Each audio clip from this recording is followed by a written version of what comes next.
Bonjour, Bonjour. est-ce que tu peux te présenter? Donc Victor, 30 ans, ancien militaire, militant politique et gilet jaune pour le moment.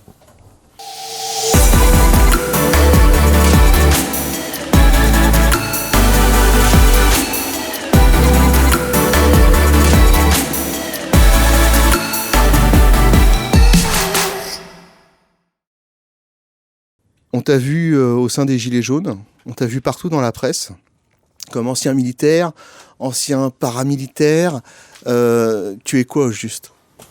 Eh bien, je suis civil, je suis gilet jaune. Alors, ancien militaire, c'est vrai. Effectivement, j'ai servi 5 ans dans l'armée française, de 2007 à 2012, comme je l'ai dit maintes fois. Et j'ai terminé mon contrat en 2012 de façon tout à fait, on va dire, légale, puisque dans la presse également, il y a certaines rumeurs dont la base est partie de Frédéric Aziza, disaient que j'ai été renvoyé de l'armée, ce qui est totalement faux. J'ai fini l'armée j'ai fini mon contrat, tout simplement. Tu étais dans quel régiment? J'étais au 3e RPIMA à Carcassonne. C'est quoi le RPIMA? C'est des forces spéciales? Alors ce n'est pas les forces spéciales, mais ça fait partie des régiments d'élite de l'armée de terre. Donc RPIMA pour Régiment de parachutistes d'infanterie de marine pour les non-initiés. C'était le régiment du général Bijard pendant la guerre d'Algérie. C'était aussi un régiment qui a servi également en Indochine. Donc un régiment avec une histoire jeune mais très forte déjà. Pourquoi tu as décidé de servir à la France? Pour moi, c'était un sentiment naturel. C'est la France qui a fait mon éducation, qui m'a donné à manger, qui a fait l'homme que je suis. Donc pour moi, c'est un retour naturel des choses.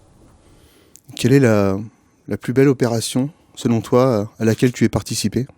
Alors c'est celle où j'ai sauvé la vie de citoyens français. La première, c'était au Tchad en 2008, pendant le conflit, on va pas appeler ça un conflit civil parce qu'il y avait les intérêts soudanais qui étaient derrière, mais le régime d'Idriss Déby, donc au Tchad, a été menacé. Des ressortissants français, le gouvernement français a ordonné l'évacuation des ressortissants français. J'ai fait partie de cette opération où on a sauvé les civils, nos concitoyens là-bas. Donc c'était une très belle opération, pas du tout impérialiste, où vraiment là, il y avait quelque chose de concret derrière.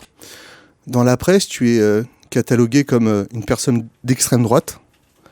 Comment ça se fait?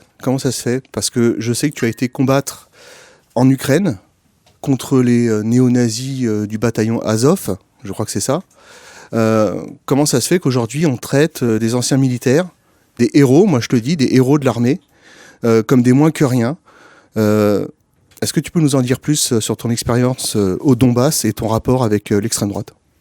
Donc personnellement, je ne me considère pas d'extrême droite. Je ne suis pas à la droite de Nicolas Sarkozy, je ne suis pas à LERM, parce qu'il faut définir ce qu'est la droite, ce qu'est la gauche. Et moi, je ne suis pas du tout d'extrême droite, je suis plutôt ni gauche ni droite. Je peux le dire, je serais de tendance patriote, personnellement royaliste, mais est-ce que c'est de l'extrême droite? Non, pas du tout. Ensuite, pour l'affaire du Donbass, effectivement, après l'armée, 2 ans après, je suis allé me combattre en tant que volontaire au sein du Donbass pour aller défendre les populations russophones du Donbass. Donc, pour revenir à ce conflit-là, j'y étais d'abord en tant que Français, parce que j'estimais que la position à l'époque du gouvernement François Hollande sur cette affaire était pas la bonne. Nous devons maintenir nos amitiés avec le monde russe. Et ensuite, j'étais là aussi en tant qu'homme de cœur, en tant qu'humanitaire peut-être, pour aller défendre des populations qui étaient agressées, qui défendaient leur identité, face à un rouleau compresseur qui était celui de l'armée ukrainienne, d'un gouvernement arrivé illégalement au pouvoir, suite à des intérêts étrangers qui voulaient s'emparer de leur pays. Mais tu as combattu les intérêts de Bernard-Henri Lévy, on peut le dire comme ça? Oui, j'ai combattu ce que j'appelle les intérêts mondialistes. Alors ensuite, c'est une affaire assez compliquée parce qu'effectivement, les nationalistes ukrainiens étaient à côté d'une armée qui défendait des intérêts mondialistes. Alors comment ça se fait que les nationalistes ukrainiens se sont retrouvés là-dessus, dont certains se revendiquent clairement de l'idéologie néo-nazie? Là-dessus, c'est leur affaire, c'est aussi lié à l'histoire très particulière de l'Ukraine, où il n'y a pas qu'un seul peuple, il y en a plusieurs, il faut le reconnaître. Les Ukrainiens de l'Est et de l'Ouest sont des gens très très différents, aux coutumes différentes. Comment ça se fait que la presse parle de toi comme quelqu'un d'extrême droite, que tu es attaqué, que tu es poursuivi dans les manifestations par les Antifa, alors que tu as combattu des néo-nazis? Comment est-ce qu'on peut expliquer ça? Parce que je pense que tout simplement, l'intelligentsia du pays distribue les bons ou les mauvais points. Donc quand on se met du bon côté sur une affaire politique ou géopolitique, on va être la bonne personne ou le diable en personne, le bon, le mauvais facho. Par exemple, c'est les terroristes, les islamistes qui vont combattre en Syrie le régime de Bachar al-Assad. On appelle ça des révolutionnaires, l'armée syrienne libre. Mais ce ne sont pas des terroristes. Si par contre ils attaquaient nos alliés au niveau géopolitique, on les traiterait de terroristes. Là, c'est la même chose. Sur l'affaire ukrainienne, même si le Donbass s'est revendiqué à une idéologie antifasciste, on m'a traité de fasciste parce que il y a cette espèce d'ad reductio Hitlerum en France où dès qu'on veut condamner politiquement un ennemi, on le traite de fasciste et c'est fini pour lui. Est-ce que dès qu'on combat les intérêts de la haute finance internationale, aujourd'hui, on se fait traiter de fasciste, finalement ? Finalement, oui, c'est ce que je viens de dire, c'est l'ad reductio Hitlerum, c'est ce qu'il y a de plus facile. Désigner, oui, regardez, c'est un facho, c'est un raciste, il est intolérant, alors qu'au final, combattre les intérêts de la classe mondialiste, c'est être pour la vraie diversité, celle des peuples et des cultures.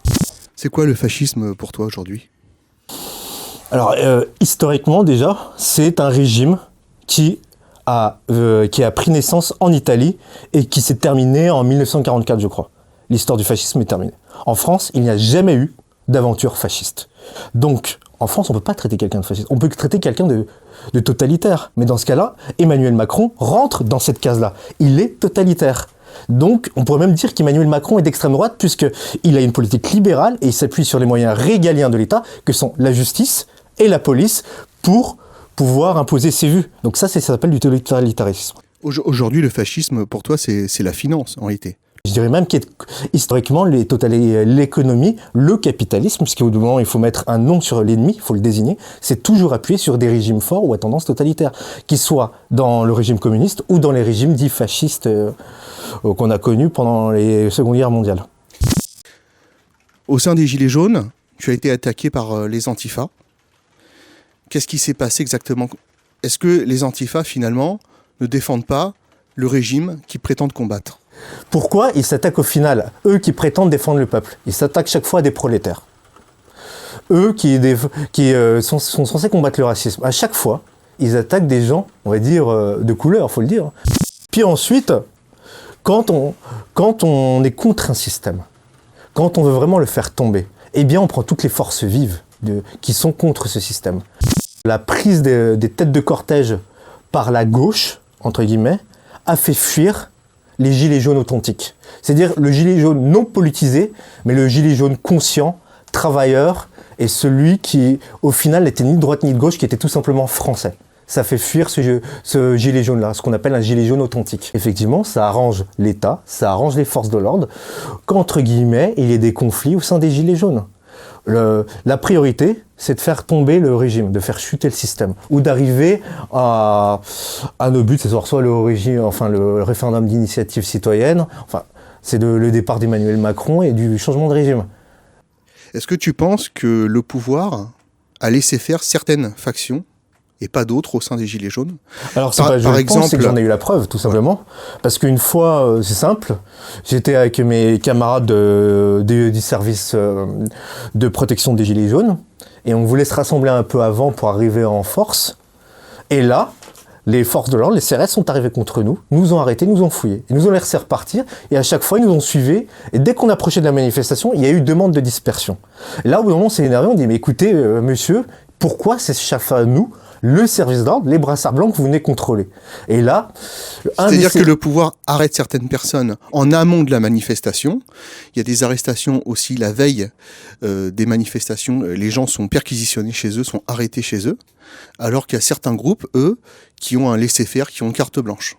C'est ça que Oui, parce que ce que disait le CRS, c'est oui, non, mais le procureur de la République a dit que c'était vous qu'on devait cibler.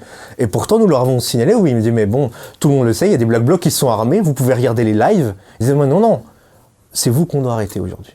Voilà, donc... C'est à la police, c'est un témoignage que j'ai reçu de la part de même des forces de l'ordre. Donc oui, bien sûr que le pouvoir a joué sur ce phénomène-là. Est-ce que tu as un message, quelque chose que tu voudrais dire à ces personnes qui t'ont chassé? À ces jeunes? Écoutez, moi c'est simple. Quand j'ai fait mon opération avec mon ami ancien légionnaire béret médaille, où nous avons mis nos décorations militaires et notre béret de régiment d'appartenance, nous avions la sympathie de tous les gilets jaunes, des gilets jaunes authentiques. Je crois que j'ai eu, ça a été bien comme un mal, parce que ça a contribué à ma surmédiatisation qui m'a mis en danger, mais par contre, effectivement, les gilets jaunes étaient très très contents de nous voir. Donc oui, je pense qu'il y a eu un effet subversif et le pouvoir a été très content de voir que 7 actes plus tard, j'étais en danger moi-même au sein de cette manifestation. Donc le message que j'ai à dire aux pseudo-antifascistes, c'est réfléchissez de qui vous faites le jeu, malgré vous. Un message pour les Français qui nous regardent. C'est en ce moment que ça se joue, ce ne sera pas demain, parce que dans 10 ans, ce sera beaucoup trop tard. Donc, réveillez-vous, tout simplement. Réveillez-vous. Merci Victor. Merci.